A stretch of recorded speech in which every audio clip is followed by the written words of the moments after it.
Welcome to the Emotional Balance Sheet Podcast, your guide to help you manage life, money, and multiples. Each episode, host Paul Fenner, Tama Capital's president and founder, and the proud parent of 4 amazing children, including 1 set of triplets, will provide insights on successfully sustaining an active lifestyle, career, and family through comprehensive wealth management strategies, financial education, and lifestyle planning, specific to parents raising twins, triplets, and more. Learn more, subscribe to the show, or connect with Paul at tamacapital.com. This podcast is for informational purposes only and should not be relied upon for investment decisions. Clients of TAMA may retain positions in the securities discussed in this podcast. What if you had to choose between your family or your career? While the answer may seem obvious, the complications behind such a decision can be endless.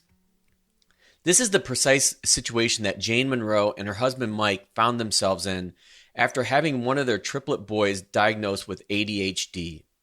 A situation that came to a tipping point after their son was kicked out of multiple schools and childcare facilities. While Jayne, above all else, wanted to put her family first, taking a step back within her career was made more difficult as she was on the upward track to an executive management role within her company, not to mention the financial challenge of helping to support their family of 6. Jayne talks emotionally about her 9-month journey to have her son properly diagnosed. Between waitlists and doctors who wanted to brush her aside, Jayne had to fight to get the proper care that her son desperately needed and deserved, not only for him, but the entire Monroe family. You must be willing to tell your story repeatedly, Jayne emphasized. And while waitlists may deter you, there is a reason why the best facilities have one. There is a growing demand for the support kids like her son need. Jayne also describes the emotional conversation with her husband Mike about how to manage a career-changing, emotional, and financial decision such as this. She pointed out that constant and consistent communication was the key in helping them through this life-changing situation. And also, not expecting your spouse to be able to read your mind was also helpful. Please enjoy my conversation with Jayne Monroe. So Jayne Monroe, fellow triplet parent and neighbor, welcome to the Emotional Balance Sheet Podcast. Hello. Thank you very much for having me.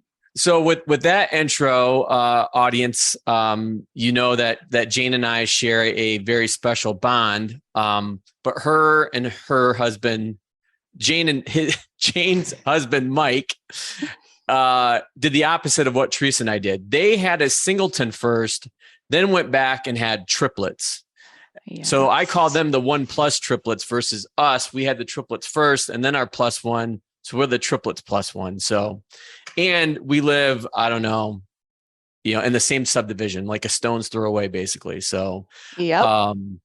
I have been on you about getting on the show because I get a lot of feedback, especially from parents and moms, when it comes to really what it's like raising multiples, whether it's twins, triplets, quads, and this whole idea, which I try to really squash, is this balance between work, your career, and home, which I know you're laughing. It just doesn't exist. No. And there's no balance, that's for sure. No. And I've been using this word called harmonize over the last, I'd say, couple years, of all the parenting experts I talk to, physicians, you name it. That's kind of the word that I've come up with, because at certain times your career is going to need or demand more from you. And then there's certain times that your family is going to need and demand more from you. And I think your story that we're going to walk through today is front and center, because you're dealing with many different fronts when it comes to your kids and your career, and helping with your parents as well. So I am excited to have this conversation with you. So let me stop talking and ask you a question. Just walk us through your background, who you are, and I'll let you run from there. It sounds good. Yeah. So again, thanks for having me. I am excited to talk about our journey because it's one that's complex, and I feel like there's a lot more people that can benefit from it when you just talk about it because there's a lot of layers there. So a little bit about me. I've been born and raised in Southeast Michigan, so we are automotive family. I have worked in automotive since I was 16. I started at a dealership way back when. And then started working as a tier 1 automotive sales representative out of college. So I started, right at the early part of my career and have been there ever since. I now work at another tier 1. I've hopped around a little bit just based upon what my family needed at the time and location. So career-wise, I escalated quickly in my career. I made 4 promotions before the time I was 30. So right before I went down to part-time working, I was at the brink of becoming a director in one of the largest automotive tier 1s in the sales division. So definitely had a high trajectory for my career. Not saying that won't happen in the future, but it's definitely on pause right now while we balance everything else out. So from a home standpoint, I do have an older daughter. Her name is Jacqueline. And then I have the triplets so she's 7, and then the triplets are 5. So I have 2 boys and a girl in the triplet set. So we have 2 and 2, which is an awesome balance. I will say that is one balance that we do have. So we do a lot of tag teams, as we call it, with the 4. But so on top of that, we'll just briefly touch on, which we'll get into more detail later, is that one of the boys is special needs. So in addition to having 4 kids in 22 months, one is a little bit extra special than a normal childhood that we were expecting. So. Yeah. And I don't know. So my question is, what was your and Mike's reaction experience when you found out you were having triplets? Because I know what ours was. It was crazy because every time we went back to our OBGYN appointments, they kept finding more and more babies. So we start off with a singleton, which is all I wanted. It's like, great. And then week 4, because Teresa was high risk, she was going to have to go back in like every week for ultrasounds. So week 4, she calls me because she's here in Michigan and I'm living and working in North Carolina. I know you know this story. Most of the audience does as well. I get the call that, hey, guess what, Paul? We're having twins. Like, oh God. But our plan was still for her to move to North Carolina. And then I'm like, well, little did we know at the time it was a boy and a girl. First ultrasound I got to go to week 8, we found out the boy egg had physically split on us. Yep. So that's how we got a girl and identical twin boys. So what was that process like for you and Mike? Yeah. So for the ultrasound appointment, it was early on because I was high risk as well. It took us years to have our first child. So after, she was a year old, we're like, all right, it's going to take us a while. Let's start trying now. And boom, we got pregnant. And I felt really sick. So we went to the doctor thinking, okay, maybe this pregnancy isn't going to last. Little did we know it was lasting and that there was 3 embryos. So we have triplets. So 3 different babies from 3 different eggs. So nothing split. We just were offered an Uber and grape juice at the doctor's office because they looked at us, they're like, you're too pale. You can't drive home right now. It was crazy. And Jacqueline was with us at the appointment. She was only 15 months old the day we found out we were having triplets. So it was crazy. You get to go to the mahogany office at the doctor's office that nobody ever wants to see because that's not a good thing. And they start talking about all these statistics, and I'm not a statistic believer anymore just because of the numbers they tell you. I know. And we've broken every single one of them. So it was crazy, but we did. We found out early on. We knew at 7 weeks that we were having 3 healthy babies, hopefully, and we made it. So and that was the thing. I don't think I've ever asked you this. We were in the NICU for 6 weeks. How long were you guys in for? We were only there for 4 weeks. So that's amazing. It is. They were born 2 months early. Our first son came home after 2 weeks, our other son after 3 weeks, and our daughter was the last at 4 weeks. So everyone was home for Christmas. We had them at the beginning of November, and we got to spend our first Christmas together at home.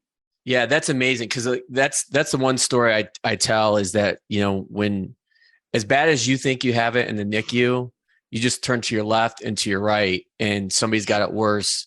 And we knew people that weren't taking babies home.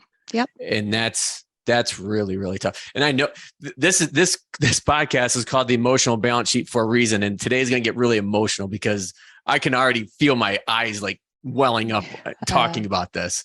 So it's very hard, but we were very fortunate that everybody came out and was healthy, because that was my biggest concern, probably like yours and Mike's. I know Teresa and I were just really concerned about, okay, they're healthy now. Will this last? Yeah. Because you just never know. Nope, definitely not. And with having 3 together, there's always another statistic of what are you going to catch next, So it was the health of me, the health of the babies. And then once we, delivered, it was a breath of fresh air, like, okay, we're on this side of the fence now. So what do we have to do? And we're very strategic. That's kind of how we've operated. There's a plan for today. This is the goal for now. And that's how we have to function, because life is chaos if it's not planned as much as we have control of. We try to do so. So that moved the goal line then. All right, they're here. They're healthy. What do we do next? Oh, plus we have a 22-month-old daughter that we also have to watch. So. Yeah, and that's the thing that I feel bad for you and Mike, is because I always, like, everybody's asked me, like, well, what was it like? I'm like, well, having the triplets first, we didn't know any better. So we just had to go with the flow and deal with things one day at a time. That's been our mantra since almost 12 years ago when we had ours. And then the plus one came along. So that was, we realized, like Teresa and I realized, like, how much we missed out on when we had Mackenzie, because, there's guilt because you can only hold 1 or 2 at a time. And then you feel bad that another one's not getting the attention. And so we really realized how much we missed out kind of on the triplets experience versus just having one. But I always find it curious to talk with people that had one and then multiples next, because it's like, well, you used to one and then all of a sudden, bam, life really changes. Yeah, going from a family of 3 to a family of 6 just kind of rocks the boat a bit. But for us, myself personally, I had postpartum anxiety with Jacqueline. So I was a mess. And I feel like that's why God put me where I was with having the singleton first, because I had to be able to manage myself as a parent before I could go on to my next step. And I also joke, Mike's an only child. My husband is an only child. His father's an only child. So for him, he's like, I don't even know how to do siblings. How are we going to do multiples? I was like, well, I guess that's the way it was planned, because I wasn't going to get you to have another. So here we go, 1 to 4. That's our, ready-made family. So it's an adventure for sure.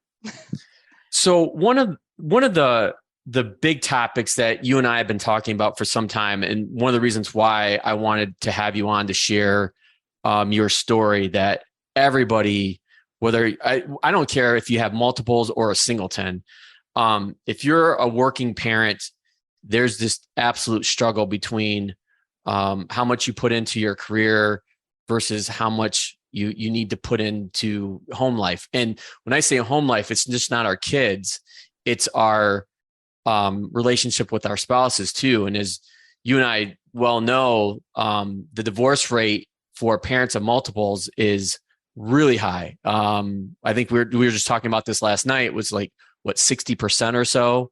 Mm-hmm. And that's always on my mind, especially as my kids have gotten older. Because in the early days, as Teresa's mentioned before, it was really physical work, like changing diapers, feeding, all that. And now as they've gotten older, it's not as much physical anymore besides taking them to activities. It's more mental, especially as my 2 girls start, the change of life. Yes. And hormones are kicking in. But you and I will let you tell a story, but you and Mike had to make this, I would say, very difficult decision for you, as you just mentioned, like you were on a director track and had to pull back because of the situation with Nathan. Yep. So why don't we kind of start there and have you walk us through Nathan and his story, and then how you and Mike went through the process of deciding, like, okay, one of us probably has to pull back. Who's it going to be? And how are we going to handle that? Yeah. So ever since Nathan was in my stomach, I knew there was something special about him. He would never stop. Even in utero, when you have triplets, you know somebody's moving, but you don't really know what's going on because they're all in there. With Nathan, you knew it was Nathan. It was around the clock, never stopped moving. And he hasn't stopped since the day he was born. Unfortunately, it wasn't just, excitement and physical and joyful play. When it came to Nathan, the easiest way to explain it is every emotion someone feels, he feels through aggression. Anger, aggression, everything triggers that response.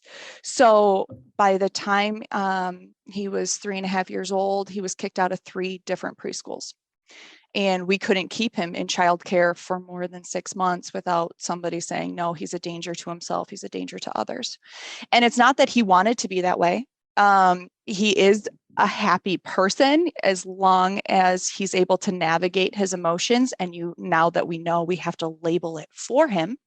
It was the impulsivity and the aggression just took it to the next level. So it took a long time for doctors to believe me that there was something more there. Our pediatrician finally, signed us up to go over to Beaumont and get some further evaluations. And so that was a fight that you had to go. Yes. Yeah. I had multiple appointments with our pediatrician because he was only 2.5 and everyone's like, he's a 2-year-old. He's a 2-year-old. I'm like, well, I have a whole case study at my house with 3 kids at the same age. And I can tell you with 100% confidence, there is something different about him that we need to get help for because it's ruining everything. And it's not his choice. These are things that he has no choice why he's doing it. So we got to Beaumont. The evaluation process through them it's a laundry list of people that you're on the wait list with because there's so many people trying to get help. It was about 9 months from start to finish, and we got his diagnosis of ADHD combination presentation. So he's impulsive and he's hyperactive.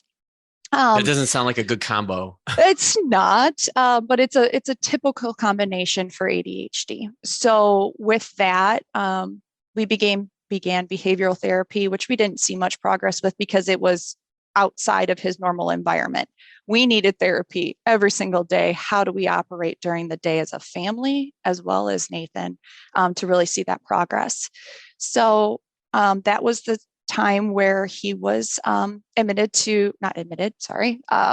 he was enrolled in our public school district in the special education program for early childhood. Unfortunately, it is 12 hours a week and it's only 3 hours a day and there are no Fridays. So there went my opportunity for work. At least we knew he'd be able to engage with peers.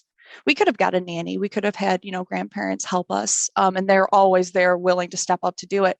But I wanted him to be a kid.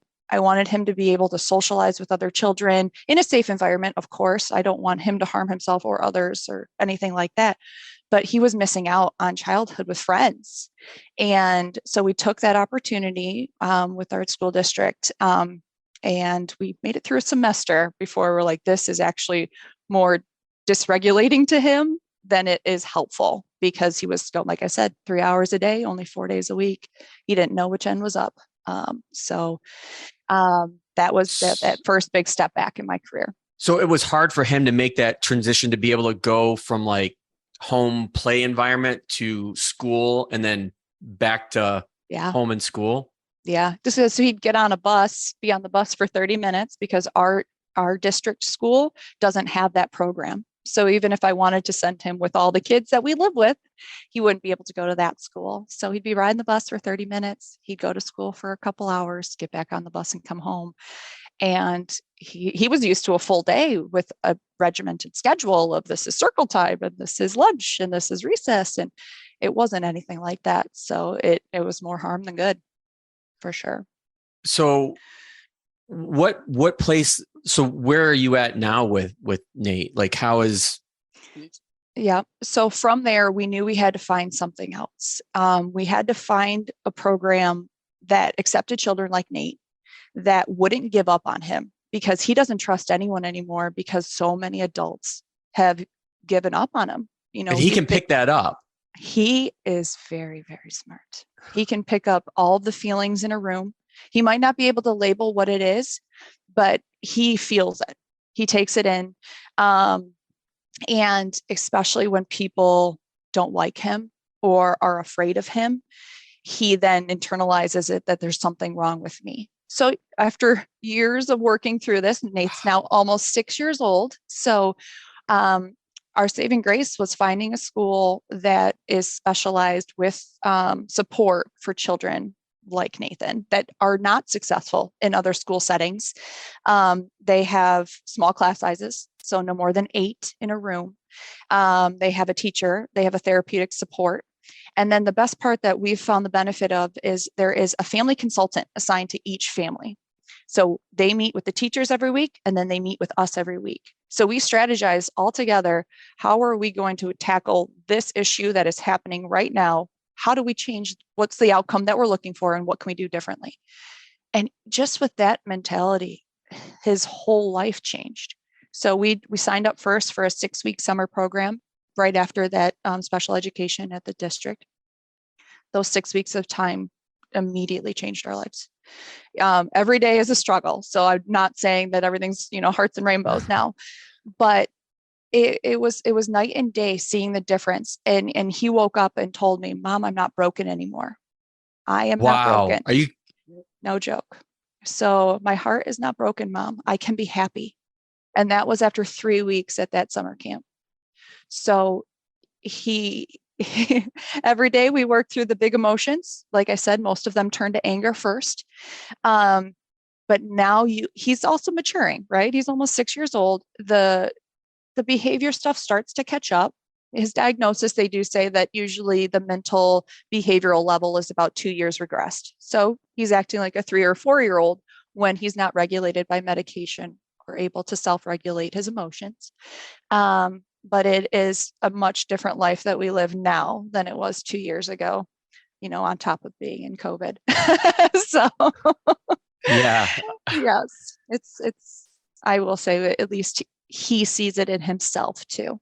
And that's the biggest part for me, is he's learning how to, just live, how to be happy, how to work through struggles without first going to anger. So what was the process like for you and Mike to find the school that is it a school or a program that he's currently in? Yep, it's a school. We found it through that same pediatrician that got us to Beaumont. He had heard about the school. It's a private nonprofit organization, and it only goes to kindergarten. So, right. I wish we would have found it at 3 years old and had, these really solid years. At least he's been there. He went all last school year. He will go all of kindergarten there. And then they will work with us. And that next step, wherever we choose to go for the rest of his education, even though I say 1 year at a time, because I know how much we've had to move. They will work with us. They work with that other school so we can bridge that gap to ensure his success. So it was years in the making, but finally getting to that school. It's a wait list now because there are so many children like Nathan that most schools will turn away now. So it's hard to get into, but it's definitely something that I encourage everyone to seek out or find something with a similar structure.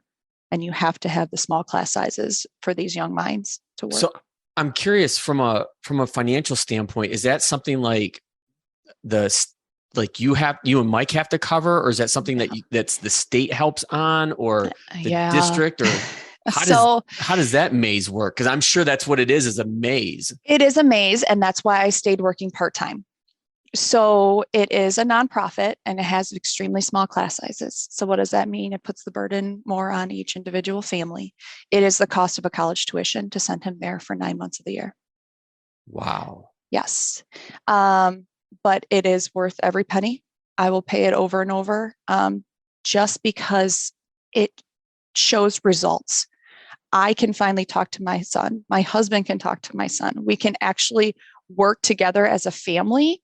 Because remember, we still have 3 other kids too. And having that explosive behavior, and that's what he's always been labeled, the explosive child. Having that in your household every single day, you will do whatever it takes to figure out how to survive, and not just survive, but thrive. Thrive. Yeah. We don't want to just live day by day. We want to figure out what can we make the best of this. So, and that's where, finding Walnut, they really did. They brought us together. And this summer alone, we went, not big trips, like, big stuff, but we finally made it out of the house for the first summer since they've all been born. Made it with friends. We stayed weekends at, friends' houses where that would never have been feasible before this summer. But it's all because of the work we put in every single day with the school and with our son and the family together that makes that possible. So how did the other kids, how did the other 3 interact with him? Do they understand? Do they have an understanding of what's going on? I would believe maybe Catherine does, because she's the oldest. Jacqueline's the oldest. Jacqueline's the oldest, yeah. But yeah, so they know that Nathan's working through stuff. We're all working towards something, right? They know that Nathan takes medication to help him. They know when his medication stops working. They can immediately say, well, can't you give him more? Well, no, that's his dose for the day, guys. So, they definitely understand now that there's a lot of things that Nathan doesn't want to do, but his body doesn't allow him not to do it. So that's where we see the progress with our oldest, Jacqueline. They started school 2 weeks ahead of Nathan, which just finally started yesterday. And she made a big deal. When it was their first day of school and Nate was left behind, she saved him a spot at breakfast. Nate, I need you to sit next to me. I'm nervous about going to school. Can you sit by me? And his eyes just lit up like saucers, like, she wants me, because it is a struggle, right? You've got a kid who's usually angry. Most kids don't want to play with that kid. They avoid that kid, and they do the same with their brother. But she asked, and then as soon as she's leaving, he lit up. Jacqueline, you're the best. I love you. Have the best first day of school. Oh my God. Your heart just had to just melt. Yeah. And she turned to me and her eyes were watering. And that's when you know we're making progress, because the kids see the difference. And Jacqueline's in 2nd grade this year, right? Yeah, she just started 2nd grade. So a 2nd grader can pick up those little things. And then when she came home from school, he wasn't there at the time, but I was like, hey, did you see that difference you made this morning? She's like, Mom, he was so excited. I said, yeah. And he was okay the rest of the day, because you set the tone for the day by one simple thing, asking him to sit next to you. She's like, well, I should do that more often. I was like, yeah, you should. That would be great. So, and she has. Last night when he got home from his first day of school, Nathan, were you nervous like I was? Was it exciting? Was there anything new? And she knows little questions, because if you ask too much, you overwhelm him and he shuts down. And he was that was who he talked to last night after coming home from school, was her. Not so much me, because I was his safe zone. He was, quiet around me, knowing that he was back home and he was okay. And Mike was still working. So he went to her, and building those connections would have never been possible before. So it's still a struggle. Little sis, she needs a lot of my attention too. And she often has to take a back seat to what's going on with Nathan. So I will say, right now with that balance, he gets 50% of my attention of the kids, and the rest has to be split with the other 3. But we work really hard to make sure those moments with the others are big. There were times where every Saturday we'd have a grandparent take one of the kids, another grandparent the other, Mike one. And so we all had one-on-one. So we've done that on Saturday mornings when we were able to. We do dance with the girls, we do flag football with the boys, just trying to make sure that we split as much time as we can. But it's easily 50% of my time has to go to him, just as we're working through the biggest parts of these struggles. So let's come back to this decision that you, Mike, ultimately had to make about you pulling back. I mean, I work with a lot of families, and this is, if it's not electronic devices, it's with how to handle that with kids. It's how do we handle our careers and try to, be the best parents that we can. And, a lot of, I get the question a lot, like, well, can I can I pull back? And for some people, it's for their mental health, for their own personal mental health. For you guys, it's a completely different circumstance and story. Like you had to do this for your child. So kind of walk us through, like, what were those conversations like between you and Mike when you're trying to figure this out? Because obviously there's this huge emotional component to it, but then obviously there's a financial component as well. Right. Yeah. So I will say, it's never been an easy conversation. We're both very career driven folks, but above all else, we wanted a family. So I always have to center the conversation around, this is what we wanted. I know this is a struggle right now. And we struggle more than anyone around us seems to be. Maybe it's just because people don't talk about it. It's very, very possible. I think you make a good point, Jayne. I think it's kind of like money. It's like taboo, or sex even. It's like, you're not talking about those things, but under the surface, and this is why I really appreciate you coming on and telling your story, because I'm hoping this is going to raise a lot of awareness. Yep, absolutely. So yeah, we started those conversations surrounded by, we wanted a family. This is where we're at right now. What can we do next? And my husband will be the first one to tell you he doesn't have a lot of patience. So when it comes to ADHD, it requires an excessive amount of patience, and I lose my patience too. So I'm not perfect by any means. And, but it requires a lot of that. So when it came to which one of us is going to stay home, it was automatically going to be me, just from this perspective of, these are a lot of doctor's appointments. We were going to multiple appointments every single week. I had to pull back from the career, and I was capable to do it. And then I knew that he would have the opportunity to not have to split his focus as much. So nobody needs two parents that are half working, right? I mean, to have a dedicated career in the household that I knew we'd be able to be supported financially on, and then I could do this, and my company was willing to work with me also, right? That's amazing. I started the job in August, and I had to immediately go part-time weeks after, because that was when Nathan was dismissed from that third school and we didn't have childcare for him. So, I just happened to be right in that company that would work with me before all of these really flexible hours started. They were there, and they've been with me for 2 years now, working through every struggle that we've had. So it felt right. It was the right move. We were financially set enough. We didn't have all the extras like we would be if we were both working full time, but we also needed to be able to afford the educations that we wanted for our children, and needed specifically for Nate. So it kind of all just fell together over, lots of conversations. So I think you made an excellent point there that I want to come back and reemphasize, is that you guys realized it wasn't going to make sense really emotionally for you guys to have both of you have 1 foot in and 1 foot out. Right. And we had to go in. Yep. Yeah. I think that probably gets lost on a lot of people, like in trying to create some kind of, again, I'm not going to use the word balance, but harmony, with between your careers and with your family needs. Right. Yep. No, you can do it. You can do it a million different ways. What worked best for us was allowing me to focus more on the family. And I will say today is the first day since my children have been born that I didn't have part-time work, a child at home, or anything. This is my first free day. And it's just, of course, I'm out of podcast. Like? I'm out of podcast talking about work-life balance.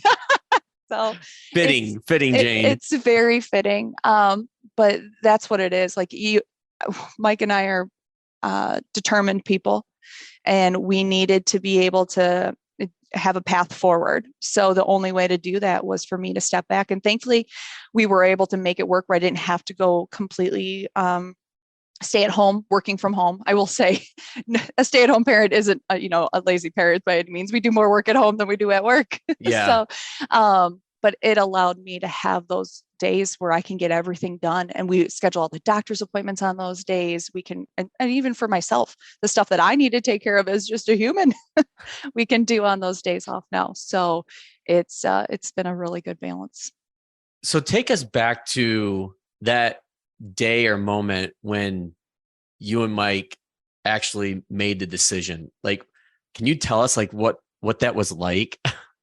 Well, so the biggest one, it's hard, like having those conversations, because you both feel for each other. You have that emotional pull to each other that you want to be able to support each other. You want to be able to do everything. But having to pull back, those conversations really were about, all right, this is what I'm going to do. And so Mike is more of the thoughtful, I need to have a day to think about this. Well, that day turned into 3 days. And I was like, all right, dude, Monday's coming. Like, we got to figure this out. And he's like, all right, you've put it together, because I'm the financial person in the household. So of course, I always go in first with numbers. These are the numbers make it work. We need to make it work. I'm done reacting to the situation. Let's get on the proactive side of this. Me being able to do this and have these days where I can focus 100% to our household, whether that's to you, Mike, at that day, or to me, or to the kids, wherever it is. I need to not have to owe something to someone on that day for work, so that I can do the best I can for everything else. And there was a lot of conversation piecemealed between when we get to have actually talk time, right? That doesn't happen much when you have 4 kids. So it took an entire weekend to finally come to terms that this is going to be our life for now. And I don't look back. This has been a great balance for us to make the best of what we have.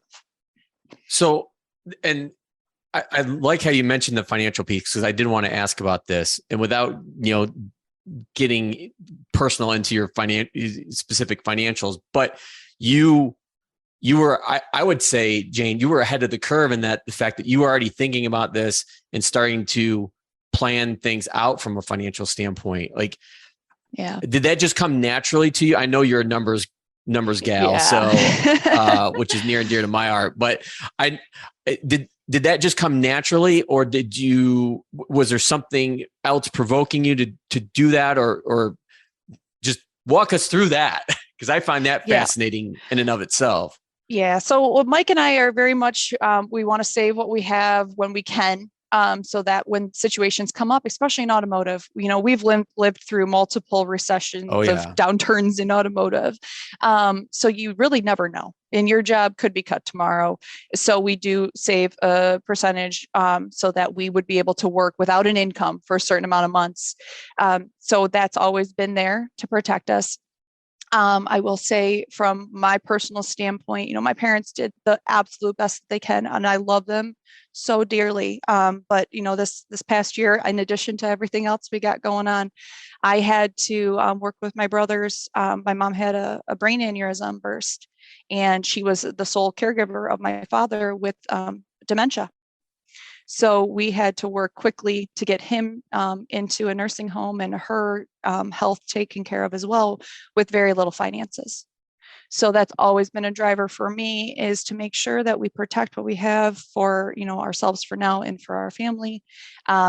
So from a numbers standpoint, I do have a business degree. I have a minor in economics. So I'm always thinking that train of thought as well. But it comes from, having those situations and being in there and having to work through Medicaid for my parents. And, at one time, we had a family member or a friend of the family have to do a GoFundMe for my parents so that we could bridge the gap until we could get Medicaid in place for my dad, while my mom's still fighting for her life from a brain aneurysm. So we've definitely had some difficult cards dealt, but when you're able to focus one thing at the time, it makes it easier to do. And finance, having that safety net that we've always had in our marriage, because we know you never have a job tomorrow if they decide to turn yours off. So we were protected by that. Yeah, that was one of the notes that I didn't send to you, was that people weren't going to know that with everything that you were dealing with your own family, with the 1+ triplets and Nathan, you had this additional situation with your father having dementia and then your mom having the brain aneurysm.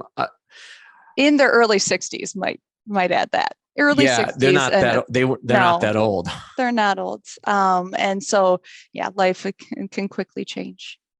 Yep. So let me pivot to this. And we kind of briefly touched on this, and you can be as deep or as shallow as you want.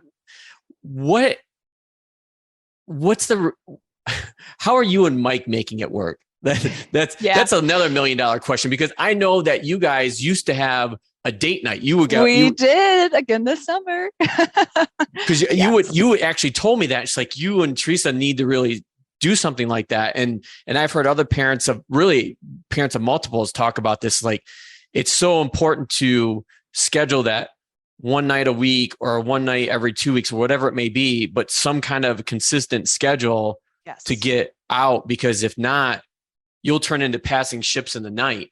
Yeah. And resent each other 100%. Yes, very much so. Date nights are incredible. Even if it's, we did it this summer. We have a sitter in the neighborhood that would come over. It's difficult with Nathan. He has to build that trust in, and when he's done with you, he's done with you. So we had to, pause it where we were hoping for a couple more nights in the summer, and it didn't happen. But we had 6 good weeks in the summer where we went golfing. We went to the movies. We went to the dinner. There's been times that we go and sit at our clubhouse pool and just sit in the quiet, because at that time where we were at, there wasn't even people swimming. So it's just that time where you're dedicated and it's on the calendar and no buts. You're going, even if it's raining, you'll find something to do. And it is huge for a marriage, because you're finally putting each other above the other things. And I will say Mike he's incredible. He does laundry, he cooks, he cleans. He doesn't expect that of me all the time, where I know a lot of husbands look at their wives who are juggling everything else too. And well, that's your job. Well, it's just as much your job, because you eat it, you wear it, you clean it. And he doesn't bark about it. The kids' laundry, 95% of the time a week is done by Mike, because there is a lot more emotional stress in my part of our marriage, where I'm dealing with a lot more of the big emotions of Nathan or just the kids in general. Plus, I also schedule everything. I am the master planner, the master finance. I keep our social calendar as it is for whatever it is. But he does a lot more of the physical labor around the house, because he knows where my emotional drain comes from. So he does. He cooks dinner at least a few times a week. He's 100% on that laundry. He's always sweeping. Him and his dad, we joke, they're chronic sweepers. So swept house. So he does. He steps up 100% of the time. But I will say it is key to communicate. Don't ever expect that your spouse is knowing what you're thinking. If you do not say it out loud, it's not going to be done, and then you're going to resent them for it. So even if it's not pretty, make sure you're communicating. Even if it's a note on the counter, I need you to do this, please. Don't assume they know what you want, because they'll never get it. It's only in your head, not theirs. And it's no fault of their own. Just make sure you over communicate. Yeah, I think we're all guilty of that. Yes. Yeah. We're always assuming everyone knows what we're thinking. Why didn't you just do it? Well, it's not important to me right now. And that's okay. That's pretty much how we've made things work. And even some of the big stuff, like Christmas, to me is my favorite time of the year. I absolutely love Christmas. I love giving to everyone and everything around the people, the spirit of the season. And this Christmas, I was moving my mom from rehab to rehab. My dad is in the nursing home, or at that time was still in assisted living. And at that time, he just looked at me. He's like, what can I do? What can I do right now? Because you are drowning. I can see it. It's like, give the kids a Christmas that we can be proud of. And it didn't have to be extravagant, but he did. He went above and beyond. He went shopping. He picked out specific things for each kid, knowing what they wanted. And he delivered. And those are the moments where, marriage isn't 50-50. At that time, it was 99-1. And I thank God every day I have him, because that's how we make it work. And it's emotional for sure. Yeah. And Mike is an incredible guy. And I'm glad both of you are friends of mine, and Teresa's, but you guys are both very, very special people. Before I get to my closing question, I did want to ask, are there any resources that you want to call out that you think people would find helpful that you ended up using at all through Nathan's journey? Yeah. So I will say, first of all, get evaluations done. And don't go through the quick evaluation. If you're on a wait list, there's a reason why you're on that wait list. It's because it's at a center where you probably need to be. Getting diagnosis, whether it's ADHD or autism spectrum disorder, ASD. There are resources available. There are help groups available in almost every county, definitely every state. But you have to be willing to talk about what's going on at home. So be prepared to do that. But the first step is always those evaluations. The school district does their own so that you can get resources for early on or within preschool, or even, once your kid's in regular school age. But going through and getting that full evaluation from Beaumont is huge. Is that typically done like through your pediatrician that has to refer out? Okay. Yes. For insurance to cover, most times you have to be referred to these types of evaluations. And then from there on, you asked about the financial piece for Nathan. Autism spectrum disorder, there's a lot more financial support now for insurances required to help.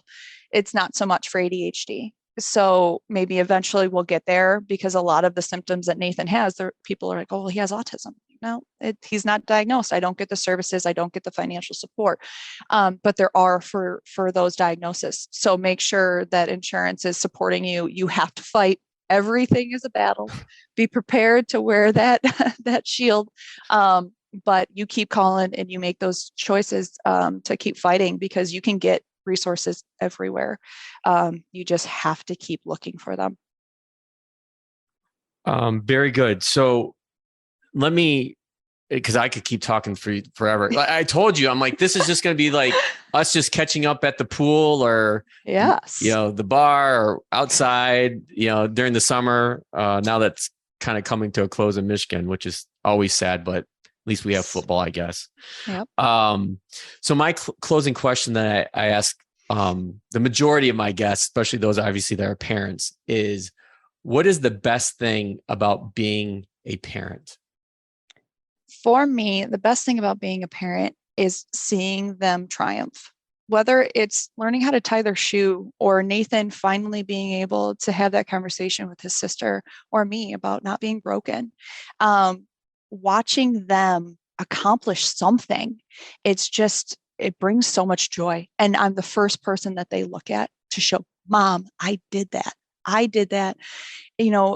It just makes all of that hard work full circle. And it doesn't have to be the big stuff. It's the little things too. And it's just so rewarding personally, as a family, cheering each other on, whether, yesterday we're doing cartwheels in the driveway, trying to stick that landing. And we finally got halfway there. Coming together and watching those triumphs is just everything to me. So. Well, I think that is a outstanding way to wrap up our conversation. And I'm sure this won't be the last that you'll be on the podcast, but I greatly and deeply appreciate you sharing your story and the emotional, the good, the bad aspects of it, because I think, to your point, which I think is why you wanted to come on and talk, is to share your story. That, again, this is not something that a lot of people want to talk about because it's uncomfortable. But, I think I'm hoping this inspires other people hearing your story to take, action and to keep fighting for their kids and making the best lives they can. So thank you so much, Jayne. Thank you for having me. Thank you for listening to this episode of the Emotional Balance Sheet Podcast. Please visit tamacapital.com to subscribe to this podcast or to connect with certified financial planner and registered investment advisor Paul Fenner of Tama Capital. And please join us again next time on the Emotional Balance Sheet Podcast.